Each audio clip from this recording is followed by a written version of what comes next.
en train de faire de la maison de citron quelque chose d'hyper beau, et il y a une conviction familiale et personnelle qui fait que tous les matins on se lève avec l'envie de continuer.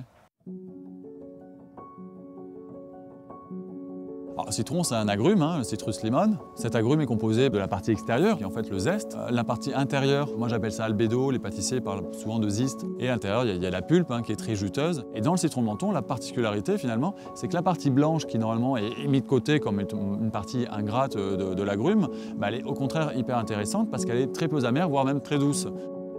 Dans la confiserie, on connaît bien l'orangette, de faire une citronnette avec du citron de menton en gardant le zeste et l'albédo, c'est hyper intéressant et gustativement, c'est intéressant de le conserver.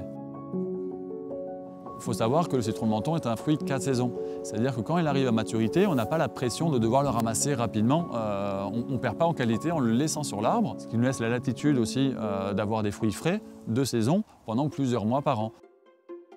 Le citron de menton, il doit être partout en cuisine. Parce qu'effectivement, il y a le côté un petit peu salé, on va faire une tarte, un confit au sel, un poulet au citron, et également sur les boissons.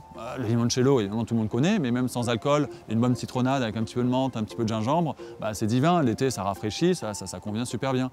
Et nous dans l'idée, donc, c'est savoir comment on fait pour en avoir toute l'année, puisqu'il faut en mettre toute l'année dans les plats, c'est la question de la conservation. Donc effectivement une confiture avec le sucre ça se conserve très bien, ou avec le sel on peut faire des citrons confits. Et également il y a la déshydratation.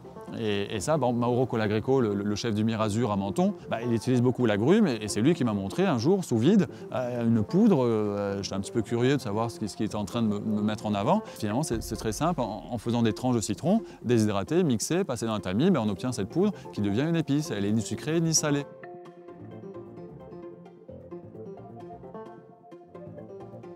Manger de saison et manger local, déjà, pour moi, c'est une garantie de qualité. Je pense que c'est plus important et c'est doit être la première question qu'on devrait se poser, c'est de se faire plaisir dans l'assiette. La particularité du terroir est limite plus importante que les questions de variété. La manière dont on cultive notre fruit localement, ça lui donne une certaine qualité. Et ça, c'est vrai pour tous les fruits et légumes. Je trouve ça tellement admirable et je trouve ça dommage finalement que ça ne paraisse pas logique pour tout le monde. Évidemment que le premier conseil, c'est de cuisiner avec son cœur, cuisiner avec son âme et d'y mettre finalement toutes ses convictions pour transmettre aux clients, à ses papilles, finalement le terroir que nous fournit la France.